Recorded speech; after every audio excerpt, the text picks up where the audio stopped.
So I used to leave the door of my office at the University of San Francisco unlocked. So students would leave books in there, assignments, things like that. So one day I walked down to my office. I walk into my office. The door, of course, is open. I go in there. And I see a green text sitting on the middle of my desk. And I assumed a student left a book there. And I walk over to it, and I look at it, and on the cover of it, it says, "The Holy Quran, an English interpretation." And I look at it, and I thought, who left that there? Immediately, I knew who must have left that there. It must have been my family, my adopted Muslim family. I put it on my shelf. Actually, I put it on my coffee table in my apartment in Diamond Heights in San Francisco. I left it there. So in no time at all, I had run out of things to read. So I had nothing to read this night. I looked at the magazines. I had already read them twice. I turned on the TV. It was Johnny Carson. So boring. I turned it on. Now, I'm sitting in my apartment and nothing to read. And I'm looking around, and I look over, and there on my table, side table, is an English interpretation of the Holy Quran.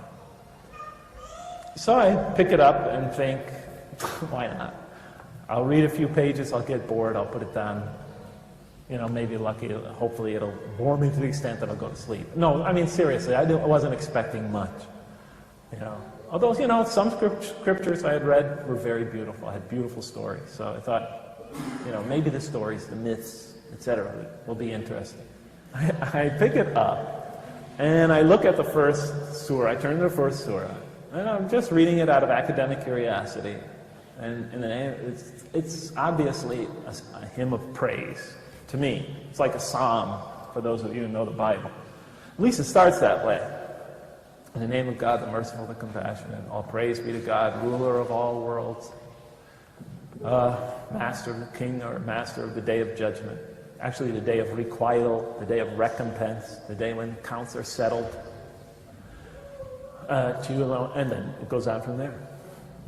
And I'm reading it, and I'm thinking, oh, a hymn of praise, a psalm. And I get to the end of it, and then as I get to the end of it, I realize, oh, the last few lines slipped made a subtle transition into a prayer for guidance. Show us the straight path, the path of those whom you have favored, not those who have gone astray, or upon whom is violence or wrath. And I thought, what a clever author. You know, he tricked me into making a prayer for guidance, a supplication for guidance. Clever man.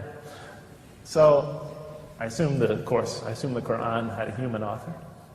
So I turn to the next surah, and it begins Alif, Lam, Mim, 3 Arabic letters. Then that is the book, wherein no doubt is the guidance for those who are on their toes or vigilant. So I read it and I look at it and say, so are you talking to me? Are you saying that this prayer for guidance that I just inadvertently made, you're now saying that this is the guidance that I was seeking? And I look at the opening line, and again it says, that is the book. And I thought, the author has a very interesting style. See, from this point in the Quran, the beginning of the second surah, from here on out, the perspective is God addressing the reader, God speaking to the reader. I always thought, you know, scripture should be like the ones I was exposed to. Stories, ancient history, a biography of a prophet or something. This is direct, God talking to the reader, addressing the reader. I thought, now the author of this book definitely was original. He actually wrote a revelation from God to humanity, which is what you would think a revelation would be. But not only that, he has a very engaging style. He gets you to ask questions, and then gives answers, and then creates more questions. Somehow, this Quran, he wrote in a style that gets you into a dialogue with the scripture, like that just brief dialogue I just mentioned. I'd have that experience repeatedly as I read through the Quran. This dialogue, I'd find myself drawn in. I'd ask a question. A few lines later, sometimes a couple passages later, maybe I would see an answer. and then I would create another question, and then I was involved in this veritable dialogue with the scripture. So I keep on reading the Quran. I think that I'm impressed by the author's original and ingenious style. And then the next several verses, the next several passages summarize the Quran's major themes, talks about who can be guided by the scripture, who can't, sort of the prerequisites for getting guided. I thought that's very clever, sort of the same way we write math text. And then I come, of course, to the famous allegory, what you would expect after you get through an introduction. The Quran is going to talk about Homo sapiens, human beings, and their origin and what their life is all about, in the famous allegory of the first man and first woman. So that begins in the 30th verse of the second surah. So I've come to the 30th verse of the Quran. Now, up till now, I am impressed with the author's style, but I'm only 36 verses into the Quran. I'm not so impressed that I'm captivated by the scripture. But I come to the 30th verse, and it begins, "Behold, your Lord said to the angels." Behold, your Lord said to the angels. So we're about to hear a heavenly announcement, a heavenly election, a great moment. So this great election. "Behold, your Lord said to the angels, I'm going to put a vicegerent of mine on earth, a viceroy, an emissary, a representative of mine." This is a noble election. God is about to create man and assign him a noble role. I immediately said to myself, no, he obviously got the story all wrong. Man is not put on earth to fill some noble role. He's put on earth as a punishment. Because that's, in my religious tradition, the one of my birth, the one I abandoned, and I'm not putting it down, but that's the way the story is told. And I felt the author got confused when he was, repeating the story. I mean, this was my perspective. "Behold, your Lord said to the angels, I am about to put a vicegerent of mine on earth." And then the angels said, "Will you put therein one who will spread corruption and shed much blood, while we, the angels, celebrate your praises and glorify you? Glorify your holy name?" And I read that verse, and I just stared at it. I was captivated. I was angry. I could feel the heat rising inside me. Because look what it says. "Will you put therein one?" God says, I'm going to assign these humans this noble role. And then the angels say, are you going to create this being who spreads corruption and sheds much blood? This most criminal, violent, destructive creature? And put him on earth in this role? When you could create us, as they plainly say, while we celebrate your praises and glorify you? How could you create this and assign him that role when we are clearly more deserving and more appropriate? Are you following me? And that was my question.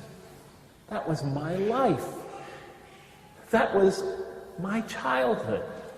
All of it just encapsulated in those 15 words. And I was shocked. I thought the author is committing theological suicide.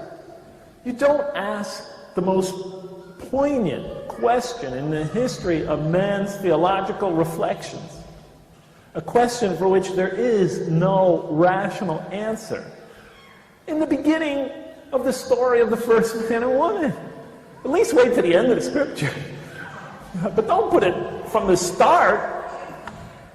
I had to find out how he answered the question. As disturbing as I thought the question was, how it brought back all my childhood, I had to find out. And so I was hooked. I wanted to see how the author answered that question. So I began reading through the Quran. And I immediately got some hints, but it didn't fill in the picture. So I kept reading and reading and reading. And to tell you the truth, and this is what I'm going to talk about tomorrow, at tomorrow's lecture, for the youth, or the people who consider themselves youth. By the time I had finished the Quran, all the arguments I had against the existence of God, all the premises I had built against his existence, one by one, I saw them falling apart. So by the time I finished the Quran, I had no more argument against the existence of God. But not having an argument against God is not the same as having a reason to believe in him. Once my daughter Jamila asked me, Daddy, I understood, we could go on walk after walk after walk, and we discussed these things. I understood how you found in the Quran answers to all your objections to the existence of God. But what made you believe in God? Yeah, she's a very bright girl. Because she understood not having an argument against is not the same as having a reason to believe. And I told her, honey, it's hard for me to explain, but as I was reading, as best as I understand it, as I was reading through the Quran, and one by one, the sort of fortress of the wall I had built between myself and the belief in the existence of God, as that wall began to crumble one by one, piece by piece, as those arguments faded away, I began to have slight doubts about my atheism. And the more I began to doubt my atheism, the more the power of the Quran began to affect me. And the Quran is written in a very interesting style. In the beginning, it's quite technical. It goes into a lot of specifics, laws and rules and regulation. By the middle, it takes you into stories, beautiful stories, powerful allegories. Towards the end, the emotions of the Quran picks up and it reaches a crescendo and brings it all to this beautiful, powerful bursts of spirituality and eschatology, and it all comes together in brilliant, pounding images. And by the time I was getting towards the end of the Quran, as my atheism began to fade away, I began having these powerful spiritual moments when I felt I was in the presence of this tremendous divine embrace. I remember reading the surah, وَالضُّحَى وَاللَّيْلِ إِذَا سَجَى مَا وَدَّعَكَ رَبُّكَ. When I got to the end of that surah, I cried like a baby for 20 minutes. I didn't even believe in God. And it brought me to tears. And I would try to deny these experiences as I was having them. I would try to step on them.